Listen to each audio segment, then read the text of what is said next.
Hey guys, welcome back to my channel. It's Ashlita, and I forgot my little rat-a-cat cat and a rat-a-cat rats intro, but I think I'm going to change that. Sometimes I like it, sometimes I don't. But as y'all know, I haven't been posting since my Ipsy update, and I've made some videos. It's just that I've had skin issues and I wasn't sure why. And I was like, it is getting cooler, maybe my skin's changing. I have some sinus issues, but I can smell really well, more than normal. And you know, I haven't done a polymyocitis update. As y'all know, I was doing 40 milligrams of prednisone, and I was taking this medication called azithromycin, 50 milligrams per day. So, and I'm assuming soon I'll be getting weaned down on my prednisone, but we have some changes. So I'll be learning more tomorrow, and I'll write down the information so I don't forget. So I was Googling because there are some things I wanted to know, and I'm about to tell you. I wanted to know is it safe for me and my organs? Also, is it if I were to become pregnant with this disease? Because I had watched, what was it? Mystery Diagnosis or something like that, where a lady found out she was, after she had delivered a baby and her lungs collapsed, that she had polymyocitis. That's when she got her diagnosis, but she didn't know until after she had her baby. And she wasn't medicated, so you know, she wasn't prepared, whatnot. So, and back in September, when I started seeing my new RA specialist, I was starting my period that day at any moment. It hadn't started when I was in her office, but I cried because a lot of the medications caused infertility, and I've always wanted more children, but I learned that apparently I've had some type of autoimmune disease that was causing like what they called unexplained infertility, and if I did get pregnant, I would miscarry. And that's because my body would attack the baby, and also learned that I had an incompetent cervix. So if I were to become pregnant, they would stitch my cervix. So a year ago in October, I became pregnant, and I was only pregnant for about 5 weeks. It was a chemical pregnancy, which I vlogged about. It was very short-lived, and you know, the zygote never formed or grew, so it wasn't a miscarriage. It was just a chemical pregnancy. And so I thought that I knew the medications caused infertility. I also took methotrexate injections, which is a form of chemotherapy,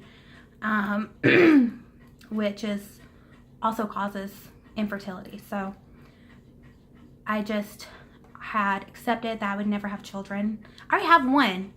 I mean, I didn't accept that I would never have children. I have one child. I always wanted like 6 children, but I accepted that I would have just one child, and that's it. I had in my mind accepted it, and I accepted it November 16th because I wrote it down on paper, and I had put that I accepted it. But anyways, I learned today, which is Sunday, December 3rd, that I'm pregnant.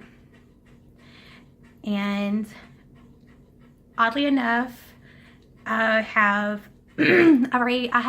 risk. I am complicated. So I already knew that I would have to see the OBGYN, which he's a fertility specialist as well. And he was going to help me if I wanted to with the progress of getting pregnant. But I ended up getting pregnant 14 months after the chemical pregnancy, naturally. And that's because my RA specialist is so awesome. I just have a little bit of roughness here on this thumb, but this thumb is healed. But it's like if my hands are healed, my body is healed. And so 14 months after a chemical pregnancy, I am pregnant again. So I did Google, and I ended up on some government website that says that the risk of deformities is low with azithromycin during pregnancy. That is, the deformity is about the same as a normal pregnancy, the expectation. But then you read like WebMD that says you cannot take azithromycin while pregnant, or if you're thinking about being pregnant, check out these grays. So I've got to call my RA specialist. But anyways, the conversation I had in September is these medications are known to cause permanent infertility. Like, I thought I was done, that I had accepted it. And so when I talked to her, I told her, I was like, you know, I worry about permanent infertility, and I was crying because I was like, what if I want to have another child? I said, am I being selfish because I already have one, and the fact that I have this disease that causes all kinds of problems puts me at risk of, like, you know, if this disease is, you know, caused by trauma. So giving birth is trauma. And I plan on doing natural. We'll do a video on that another time. So I said, am I being selfish from wanting more children whenever I have health issues and I already have a child? She said that I was healthy enough and I was fine then. And if I wanted a child, that would be fine. So I thought, you know, I would wait like another year. But surprise, it happened. Now, I don't know how far along I am. I would say, like technically 2 weeks, because that was when I ovulated, but you know, they add 2 weeks to that, so 4 weeks. So yeah, 4 weeks. And I kind of knew. I started craving meat, and not just any kind of meat, red meat, like beef. I wanted it to be medium rare, and I was like, you're getting out of control, be more mindful, don't eat the cow. And I would eat the cow. So I had 3 pieces of meat from a cow, and it all started with accidentally eating, I think, chicken or turkey or ham. I don't know what it was. Someone brought some food at work. When I see Thanksgiving food, my dad's always cooked vegetarian or vegan, and I don't know, I was just being a pig. I couldn't understand also that I felt like I was more bloated the past 2 weeks than ever, or 3 weeks. So I was like, oh, I'm so bloated. My makeup doesn't want to go on right. I look awful. But now I know it's because my skin is making some hormonal changes. This is the medicine, but it doesn't help being bloated while pregnant. Y'all know how that goes. And we'll see how my body reacts. That's the biggest thing.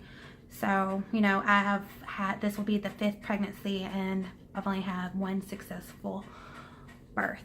That it will be 13 years old in May. So I'm scared, I'm excited. I couldn't find anyone vlogging about being pregnant on immunosuppressive therapy drugs with polymyocitis. So I want to see how this goes, and other people who have this, you know, it's just because it says 1 out of, I don't know, like between 1 year and 15 years you may die. You know, people say shit to scare you. They don't tell you that some people will have it for 3 years and go into natural remission and live for another 40 years. You don't hear those stories. So, you know, don't let your doctor scare you. Don't let them stop you from being you. And, you know, have faith. Be mindful. Be at ease with your body. Do right by your body, and your body will do right by you. And if you're a female, which is more common to have polymyositis as a female, you know, we'll see. We'll see how this goes. We'll see how far I stay pregnant. Maybe we make it the whole 9 months. Maybe we make it 7 months where, sorry, my eyebrows are scaring me because I ain't got any on. We'll see. But, yeah, here's proof. I hope y'all can see it. Yeah, I only took one. I go on my lunch break tomorrow. I'm supposed to have my cervix stitched up on my lunch break. So I'm assuming that if I can drive home after having 2 wisdom teeth and a cyst removed, if I can drive home from that and be okay, I should be able to go back to work after having my cervix stitched. And normally they don't stitch cervix, but I also was known to have incompetent cervix before. So yeah, they're doing it immediately instead of waiting to be in a certain point, because I have early miscarriages and premature births. So we'll see. We'll see what happens tomorrow, and I'll update, let you know. Love you guys. Don't forget to like, subscribe, comment, and share.